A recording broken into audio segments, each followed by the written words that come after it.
étudiants, troisième année de collège Biof. Bonjour mes chers abonnés. J'espère que vous êtes en bonne et parfaite santé. Ça passe bien, vous préparez bien, pas de problème, pas de soucis. On va relever le défi, ne craignez rien, tout se passera bien, Inch'Allah. On va faire un petit voyage dans la région de Fès Meknès pour corriger tous ensemble l'examen régional session juin 2019. Allez-y, voyage à la région Fès Meknès pour savoir comment l'examen régional. Donc, commençons par la première partie, la restitution de connaissances qui a pour barème 8 points. L'exercice 1, 4 points. La motricité volontaire est caractérisée par la succession d'un ensemble de phénomènes. Les plus importants d'entre eux sont l'envoi de l'influx nerveux par le centre nerveux moteur, la formation d'un influx nerveux, l'exécution du mouvement par l'organe, la réaction de muscles en se contractant et en se relâchant. Donc, qu'est-ce que c'est que ça? Tout d'abord, c'est la motricité volontaire. Qu'est-ce qu'ils vont nous demander?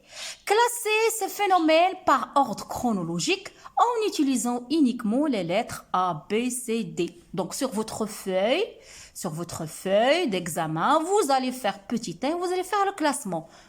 Et on parle de quel type d'activité? C'est la motricité volontaire. Donc, quelle est la première étape de la motricité volontaire d'après ces 4 étapes? Est-ce que c'est l'envoi de l'influx, la formation d'un flux, l'exécution du mouvement ou bien la réaction du muscle se contracte? Donc, tout commence par quoi? Je vous écoute. Oui, par la formation d'un influx nerveux. La naissance d'un influx nerveux qui est centrifuge, qui sort du centre. Suivi par quoi? Par A. Donc, vous allez mettre petit b, il y a petit a, c'est petit b. Suivi par l'envoi de l'influx nerveux par le centre nerveux moteur, c'est petit 2. Oui, cet influx nerveux sera envoyé vers qui? Vers l'organe effecteur, vers le muscle. Qu'est-ce qui se passe? Oui, tout d'abord, la réaction de muscle en se contractant ou bien en se relâchant. C'est ça ce que je veux nommer comme 4e étape. L'exécution du mouvement par l'organe, c'est petit 4. OK? Donc, première étape, c'est la formation d'influx nerveux. Deuxième étape, c'est l'envoi de l'influx nerveux par le centre nerveux moteur. Petit 3, la réaction de muscles se contracte ou en se relâchant. Se contracte ou bien se relâche, ça dépend. Et petit 4, c'est l'exécution du mouvement par l'organe. Vous voyez 4 points à ne pas perdre. C'est très facile. On passe. Il nous reste 4 points encore. Classer. Oui, on considère les propositions suivantes. Ils nous ont donné des propositions. Petit a, le cortex cérébral est le centre de la motricité volontaire et de la sensibilité consciente.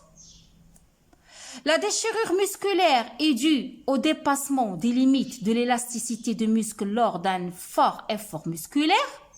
La peau et les muqueuses représentent des barrières chimiques contre l'infiltration des microbes. La production et la maturation des lymphocytes T se font au niveau de la moelle épinière. Le groupe sanguin O est caractérisé par la présence d'un antigène A sur la membrane plasmique des globules rouges. Donc, recopiez sur votre feuille là où les lettres des propositions qui sont justes. Donc, vous allez recopier, vous allez noter sur votre feuille les propositions qui sont justes. Et la correction de là où les propositions qui sont fausses. Ceux qui sont fausses, vous devez les corriger. On passe. Le cortex cérébral est le centre de la motricité volontaire et de la sensibilité consciente. Oui, c'est vrai.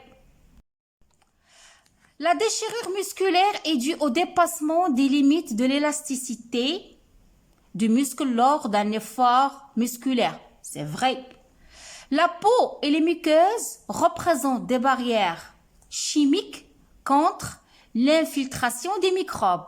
Est-ce que ça c'est vrai? Non, c'est faux. Elles représentent des barrières mécaniques. Ce sont des barrières mécaniques. Si je veux corriger cette phrase-là, je peux la corriger de 2 manières. Soit je peux dire la peau et les muqueuses représentent des barrières mécanique contre l'infiltration des microbes, comme je peux dire les sécrétions nasales, les larmes, la sueur, représentent des barrières chimiques contre l'infiltration des microbes. Petit d, la production de la maturation des lymphocytes T se font au niveau de la moelle épinière. Oui, la production se fait au niveau de la moelle épinière. Mais la maturation concernant les lymphocytes T, il ne devient mûr qu'après passage dans le thymus. Le groupe sanguin O est caractérisé par la présence d'un antigène A sur la membrane plasmique des globules rouges, donc c'est faux. On passe à notre exercice. Recopiez sur votre feuille, là où les lettres des propositions sont justes, ça je viens de le dire, l'exercice. Le document A représente une étape du phénomène de la phagocytose. Regardez. Une étape du phénomène de la phagocytose.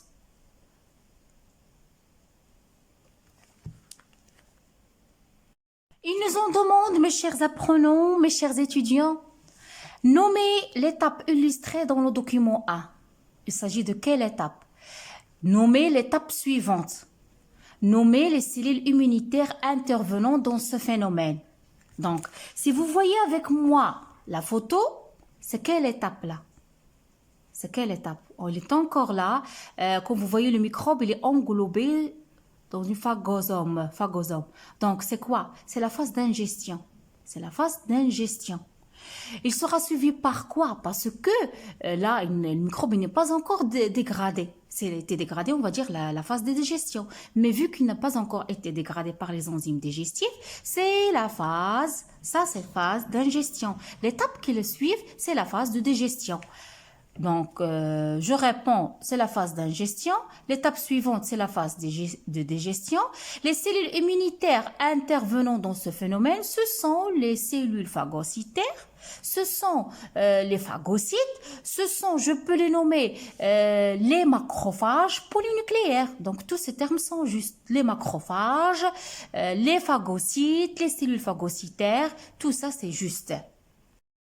La suite de notre examen, l'examen de la région Fès-Meknès, mes chers étudiants, on passe maintenant à la partie 2, le raisonnement scientifique et la communication écrite et graphique, qui a pour barème 12 points.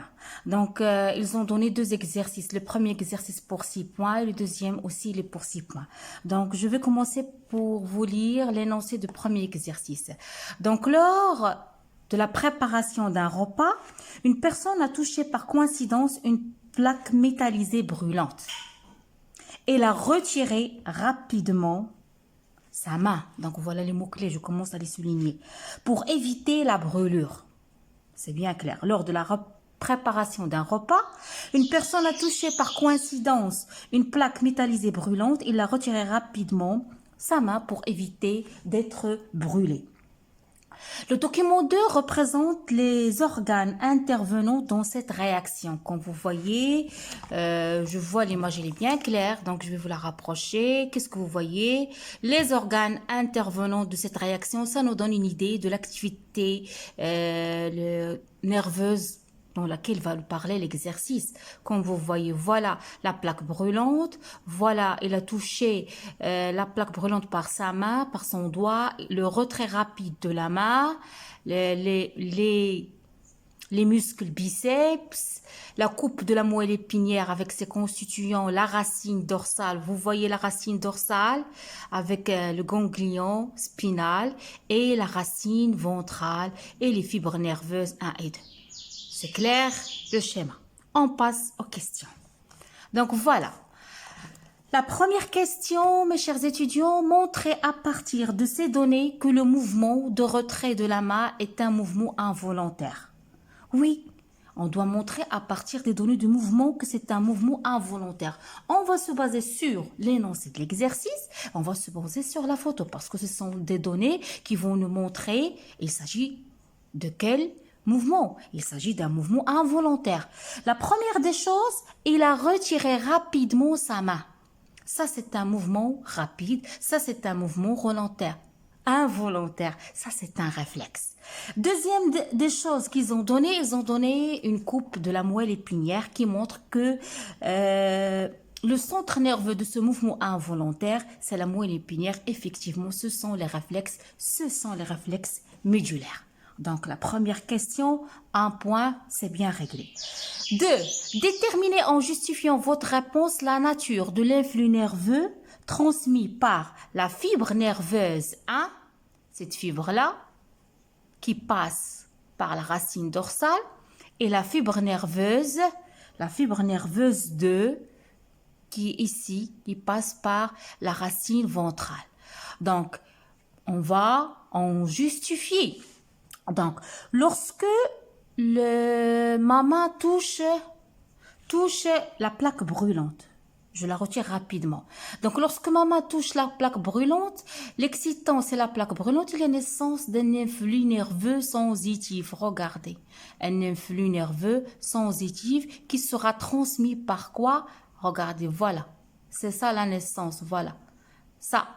L'influx nerveux sensitif qui sera transmis par quoi? Par la racine dorsale, par les fibres nerveuses 1 de la racine dorsale. Donc, la fibre nerveuse 1, il transmet l'influx nerveux centripète qui se dirige vers le centre. C'est clair?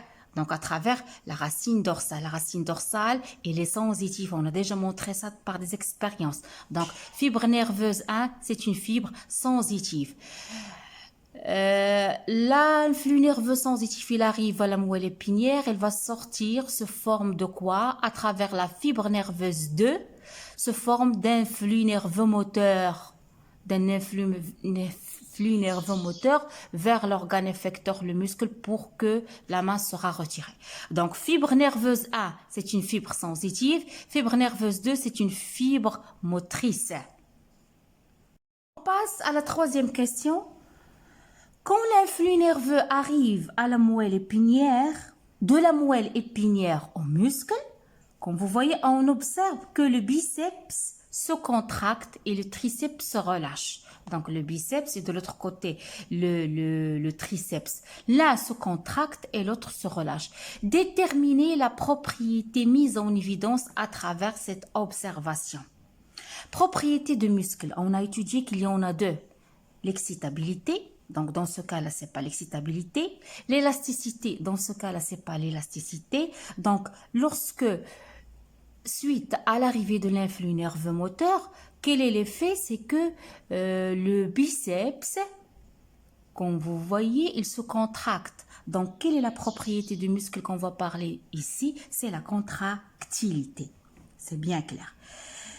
Petit b, déduire l'intérêt de l'activité opposée muscle-antagoniste de ces deux muscles. Oui, ces deux muscles, je l'ai déjà dit, vous allez trouver bien une autre capsule dans ma chaîne où on a expliqué qu'est-ce que c'est muscle antagoniste qui agit de manière inverse, c'est-à-dire le biceps se contracte, le triceps se relâche, ou bien le contraire, le triceps se contracte et le biceps se relâche. Pourquoi? Ils ont agi d'une manière antagoniste pour faciliter le mouvement de flexion. Vous avez vu, ça c'est un mouvement de flexion.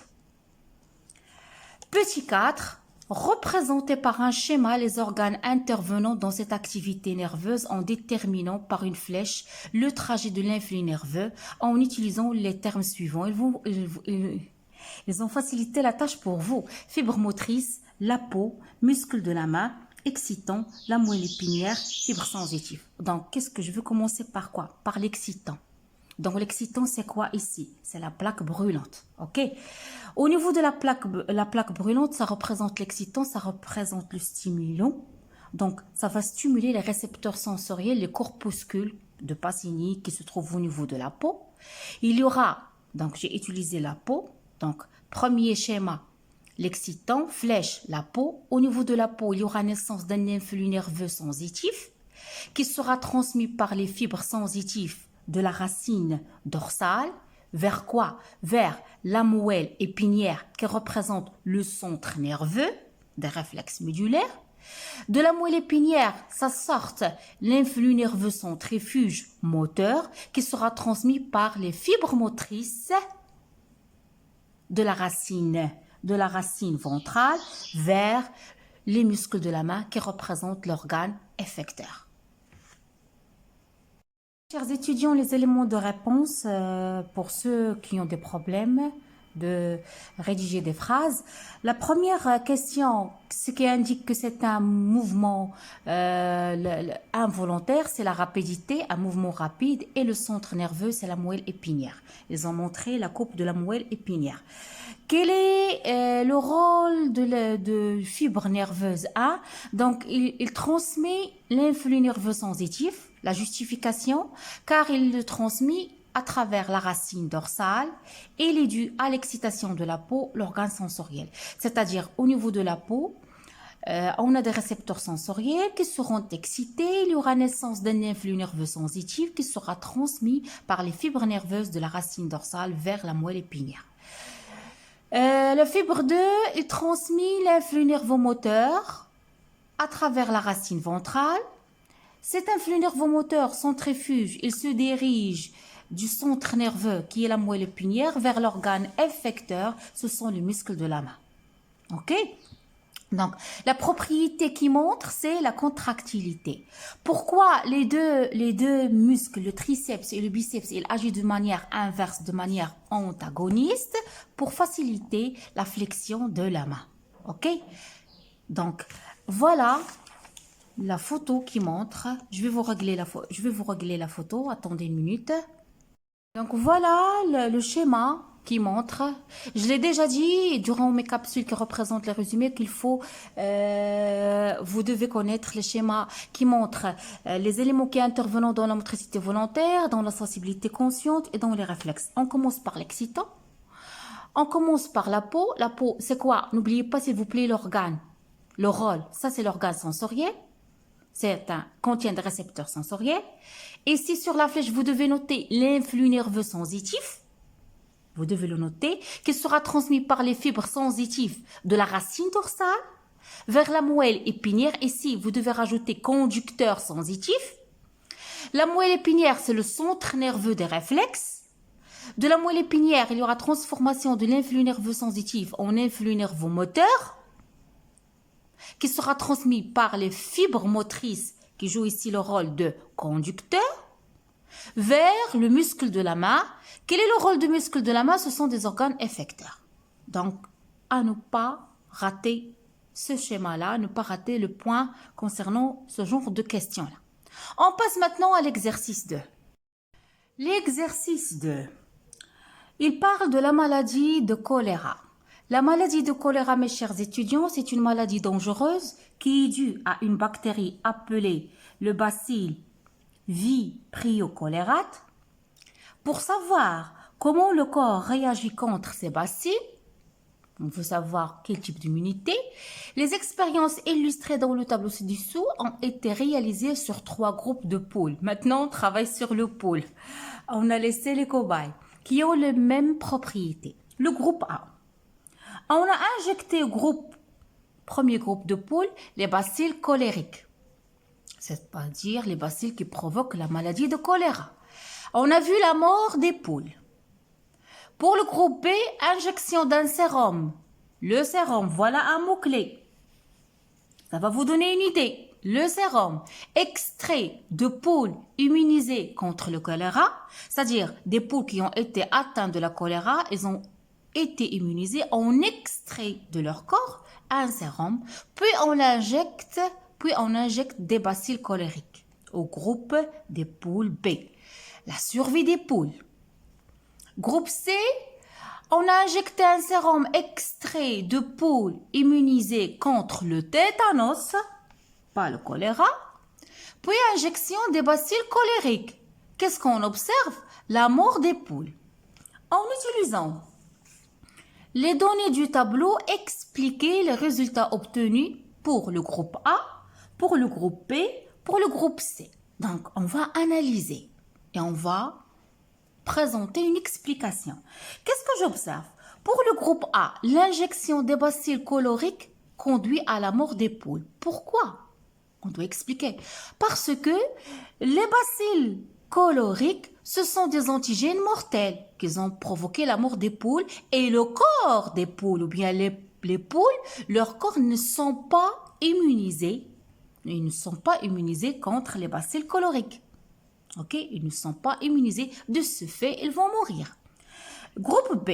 Lorsqu'on injecte un sérum aux poules, un sérum qu'on vient d'extraire des poules qui ont été déjà immunisées, puis injection des bacilles colériques, on observe la survie des poules. Donc, pourquoi ils ne meurent pas ces poules-là? On peut expliquer la survie des poules du fait qu'ils ont acquis une immunité. C'est l'acquisition d'une immunité. À travers quoi? À travers le sérum qu'on lui a injecté. Parce que ce sérum, qu'est-ce qu'il contient? Ce sérum, il contient des anticorps dirigés contre les bacilles colériques. De ce fait-là, ils ont pu combattre les bacilles colériques et on note la survie des poules. L'expérience C. Injection de sérum extrait des poules immunisées contre le tétanos. Puis on a injecté les bacilles coloriques, la mort des poules. Oui, ces poules-là, ils ne vont pas survivre parce qu'on lui a injecté un sérum extrait de poules immunisées contenant le tétanos. C'est-à-dire ce sérum-là, il contient des anticorps dirigés contre le tétanos. Et c'est-à-dire que ces poules, ils ont acquis une immunité contre le tétanos et non contre les bacilles coloriques. D'où la mort des poules. C'est clair. Déduire, question 2, déduire comment le corps réagit contre les bacilles coloriques. Donc les bacilles coloriques, c'est un antigène. C'est un corps étranger pour le corps. C'est le non-soi. Lorsqu'il sera détecté dans notre corps, donc ça va déclencher une réponse immunitaire spécifique humorale parce qu'on a le sérum. C'est-à-dire, ça va provoquer la prolifération, la multiplication des lymphocytes B qui vont se multiplier, qui vont sécréter des anticorps qui vont détruire ces bacilles coloriques. Donc, c'est l'immunité spécifique adaptative par voie humorale. Voilà les explications de ce que je viens de dire. La mort des poules du groupe A est due à l'incapacité des poules à résister. Elles sont incapables de résister face aux bacilles coloriques car ils ne sont pas immunisés contre la maladie. Ils ne sont pas immunisés. Donc, l'incapacité des poules à résister. Donc, je vous donne ça pour que vous trouviez des mots vocabulaire pour rédiger des simples phrases parce que nombre de vous, ils ont des problèmes concernant le français. Donc, petit b, la survie des poules du groupe B est due à leur acquisition d'une immunité contre les bacilles coloriques. Ils ont acquis cette immunité grâce à quoi? Grâce au sérum qu'ils ont reçu.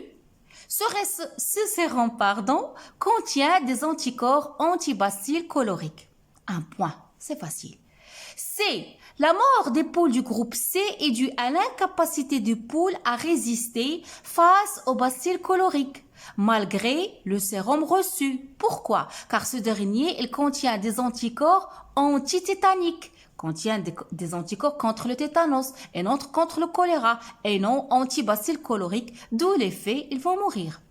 Comment le corps réagit contre les bacilles coloriques?